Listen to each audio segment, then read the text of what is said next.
Hello everyone, my name is Austin from Marin Acura, and today I'll be showing you guys a tutorial on how to use your glove box in your 2019 Tesla Model 3.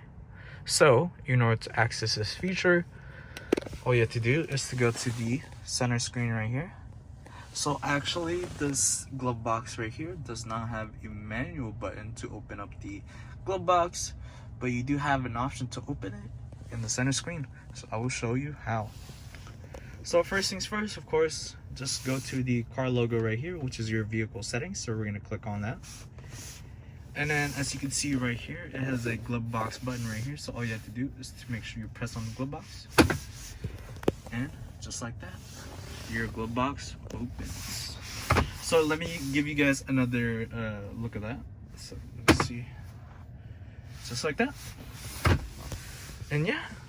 That is pretty much it for this quick tutorial, you guys. My name is Austin from Marin Acura, and thank you guys for watching.